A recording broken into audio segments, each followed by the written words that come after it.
She goes by the name of Lady T, Tina Marie. It must be magic on 97.5 KDE. We're just in here laughing because you know what? We're going to be talking about what our worst dates were. And I'm sure everyone has possibly had, you know, one of those real ugly worst dates, right? Because I know that I had one. And, you know, it's so funny when somebody wait 2 years to take you out on a date. And then they take you to get a $2 special, a burgers, a fry, and a drink. And you waited 2 years. You've been bugging me for 2 years to take me out on this date, and this is where you take me. But I'm not going to share my story right now because my girls got some great stories. So, Trey, I want to start with you, girl. What was your worst date ever? Lord. My worst date was, okay, so I went into, I used to live really close to a Verizon when I had Verizon. And there was a guy there. It was really nice. And every time I went in there, we just had, it was always really busy. And so he was kind of the person that would like interact with people while they're waiting to see somebody else. And it was just so cool. Like, we always had great conversation. It was cool. I wasn't interested in him in that way, but I wasn't dating anybody at the time. And I just was like, I was a little trying to be more open. So I wound up buying a new phone that I didn't know how to operate yet. And he was really cool and everything. He got me hooked up with the phone, and then he winds up texting me. And I was like, he was like, hey, you know, this is so-and-so just following up how you doing with their phone, whatever. So he got my number from his job. And I thought it was really weird. So I texted my friends like, oh my God, this is weird. Like, do I respond? But I was like, whatever. So I was like, you know, it's cool. And then we started, I guess, having conversation. And then he said, you know, I just was wondering if we could go out sometime. He asked me out. We went out. And it was cool. Red flag number 1, he pulled up in a van. What's wrong with that? And nothing was wrong with it. He came to the door, opened the door, and then I got in, and there was 2 car seats in the back. And I was like, you know, this sound like a movie, right? I was like, oh, you have kids? And he was like, yeah, I have 3 kids, 2 toddlers, and I was like, oh. And you're pretty young. Okay, yeah, and at that time I was very young. Right. And so I was like, wow. So anyway, I just like, whatever, I'm just gonna see how it goes. And it was just the same as how it was when we would interact in the store. It was cool. We both had like similar interests, sports, all kind of stuff. It was cool. At some point, I guess he felt like because things were going so well that he started feeling himself and thought, I'm just gonna try to go in the backseat of the van? Not go in the backseat, but like it's something triggered in his mind where he went from like we just kicking it, having a good time, getting to know each other to like I like you. It just was really weird. It was very uncomfortable. It wasn't quickly. like an easy flowing. We weren't on the same page. Like, right. I'm not there yet. Right. So I knew that he was gonna try to make a move on me, and so I was dreading it, sweating literally. So we getting closer to my house for him to drop me off, and I'm literally like about to jump out of the car. Like I'm like slowly trying to like, get out the car. When I tell you that he did try, and I jumped out of the van and ran upstairs and left my coat, and he called me back and was like, you left your coat. I was wondering if I could. I was like, no, thank you. Oh, you did a Joseph number in the Bible. I jump and run. So you didn't even get your coat? I didn't even have it. Please, it was horrible. Like, wow. The transition was just, it was horrible. Like you had to know. You know, I don't know what he was thinking. It just wasn't cool. Like it was horrible. Well, at least you were smart enough to know to jump out of the car. You keep the coat, but you were safe. Out. So that was good. Deuce. Tasha, what was your worst date? Mine would have to be when I had met up with an old high school friend, and I think he saw me on one of them MySpaces, you know, when it was out, and you know. Yeah. And so I was like, yeah, cool. And I was like, so what do you look like? Because I hadn't seen him in umpteen years. So he gave me his description on how he looked. And so I was like, oh my gosh, then you sound cute, because in high school you was kind of cool. Things change, huh? Things have changed. So I said, okay, well, meet me at the punchline. My girls are, we carpooled. So I didn't have my car. It wasn't like that I could, you know, meet them. So I think that was the number one big no-no, because my girlfriends got to see him too. So he came in, and when he came in, he did not look like what he described. He didn't look like he described himself to me all on the phone.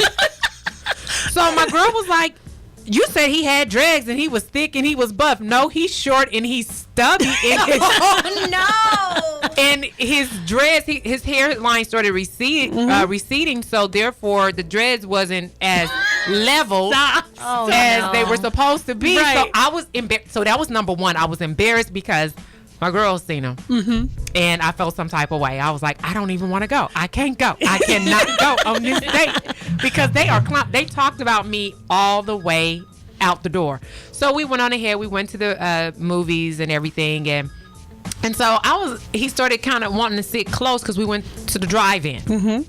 No. No go. No, you short. You roundabout. Wait, you see Tasha. Tasha's tall, so she's a tall young lady. He's roundabout. And your dreads were kind of lightweight, receding just a little bit. So did he tell you that he had nice flowing dreads? He did. He didn't even say that it was nice and flowing. He just kind of said he had dreads. He let his hair grow out and stuff. So I was like, okay, cool. He wondered you. That, you know what? That's wrong. You know what? But because it was all forehead. Okay, so he wasn't what you expected him. So that's why do you think pictures now are more important? It's very vital. Yes. But what if somebody sends you a photo, because you have a lot of catfish out there, what if somebody sends you a photo of someone else claiming that it's them? Eventually you're going to see him. And if you're talking about, we want to go out or whatever, I'm going to have to see you. Mm-hmm. And then so if I see you and you didn't catfish me, then I have every right to say, you know what, you lied, not cool. And see, this takes away. me to another topic. What's a good first date? Because see, I do not recommend that people go to movies together on a first date. You know what I mean? Because you're going to be sitting with the individual for a long time, and if you do not feel comfortable with them, you're going to be. I recommend. I would have to say, out in public. My first date, even with my husband right now, it was Starbucks. Mm-hmm. We sat and we talked, right? And I think that was very vital. Yeah. To us moving forward, no more trickery. I feel outdoor dates where you can actually talk and get a chance to know each other, one another. Right. That's what I highly recommend. My husband and I we went to an ice cream parlor. Yep. And then our first 3 months, all of our dates was outdoors, outside. Yeah. You had to walk until the weather started to change and started getting cold. Right. But those were all of our dates. I think that's very effective because it's allowing you to get to know that person and him getting to know you, the likes, the dislikes type of thing. You know what I'm saying? Right. So I think that out is very good. You ain't coming to my house and I ain't going to yours. Right. No. Right. Nowadays with social media, it's easy to talk with somebody, but then once you see them in person, it's like, you know what I mean? What do we talk about? What do we? A lot of people don't really know how to socialize. That is so they true. They don't know how to date. So then movies is a cop out because you can just sit and watch a movie. But when it comes to really sitting and talking to people don't do it as much. Well, coming up after the break, I have a question for the gentleman. How much time do men take in actually preparing for a first date with the young lady? So, men, I have a question for you. How much time do you actually prepare for your first date? I want to know. Give me a call, 916-921-5333. Here's DeBarge with I Like It on 97.5 KDEE. You're listening to Lady Charmaine Live on 97.5 KDEE. You're listening to Lady Charmaine Live on 97.5, and we're just having us a great time here in the studio just talking about some of these topics as we were in break. Okay, men, I had a question for you. I wanted to know, how much time do you take in preparing for a first date? Do you take time in trying to impress her to make sure that she has a really good experience with you, or do you just like, hey girl, let's go on out and let's just play it by ear? I want to know, how much time do a man actually take in not a dating relationship, but when you go out? So ladies, have you ever noticed how much time a man actually took with you when he wanted to take you out? Everybody's in their phones, child. Look, we doing a show and everybody's captivated by these phones.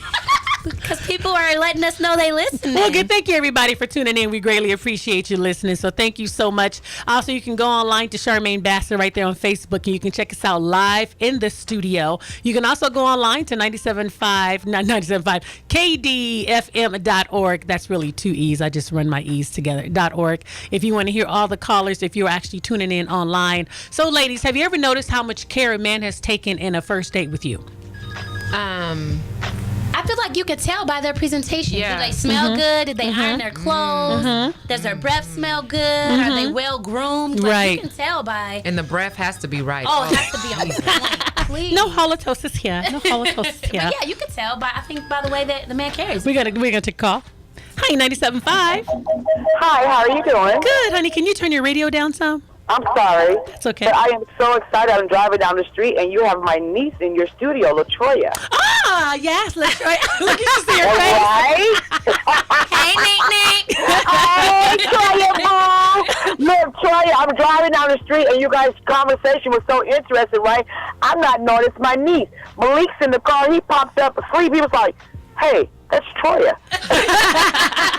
And I told everybody that I got KDEE on speed dial because I started listening to you guys at 6:15 in the morning. All right, thank you so much for listening. So we got your boo thing right here in the studio with us. And That's she's my doing boo thing. That's my baby right there. That's my baby with my baby with my That's baby. right. That's Hey. right.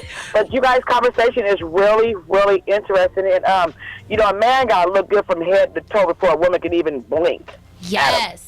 Absolutely. And he got to smell good. It don't even matter the color. Because, for example, I work for the school district. I'm going to tell you what school I work for because I ain't going to go there. But, Tell us, girl, what's for anybody example, listening? Don't nobody know. For example, a white man, and this man had to be at least 70-something years old. He walks through the kitchen.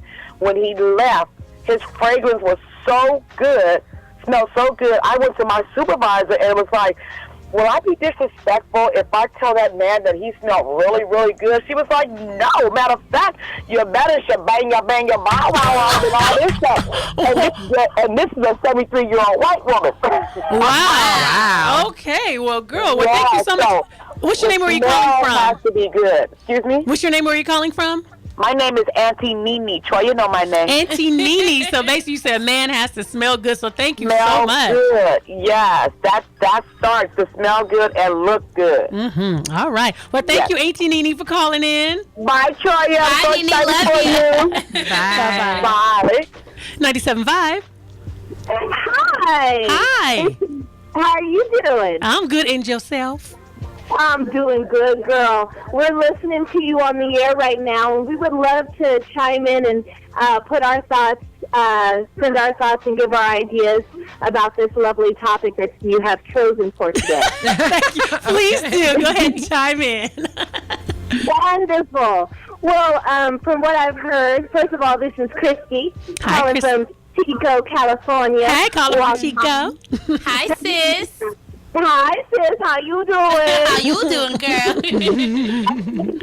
Yacht has been listening as well, and as far as being seeing what it looks like with a man on his way out, I think one of the most important things is just really listening to yourself, because you can really feel, you really know what's going on before it really happens. Mm-hmm.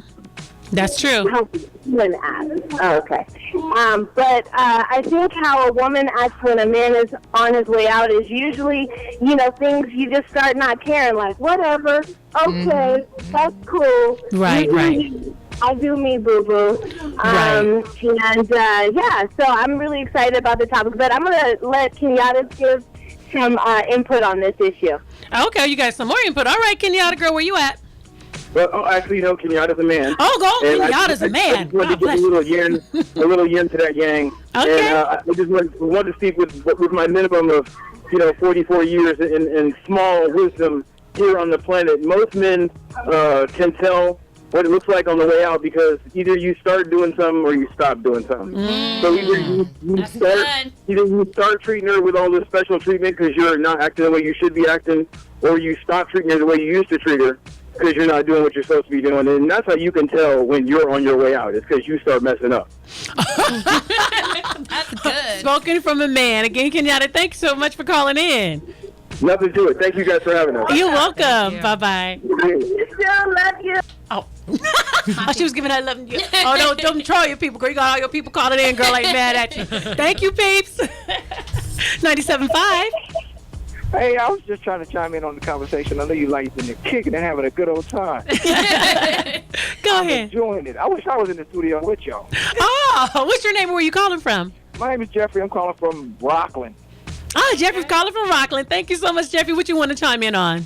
Man, I was wondering, who was that went on the first date to the drive-in? That was Tasha. Who does that? Right. That's a big red flag right there. Right. Hello. You go sit in the dark with somebody you just met for an hour or something. Okay. Well, I didn't just meet him. I had already known him. He was a classmate, but we hadn't seen like each that. other in umpteen years. So his appearance kind of shocked.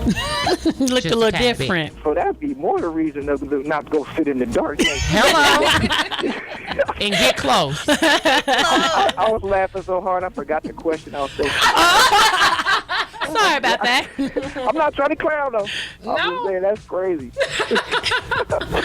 Well, okay, what's it you can't remember? I just want to just say thank you for calling in.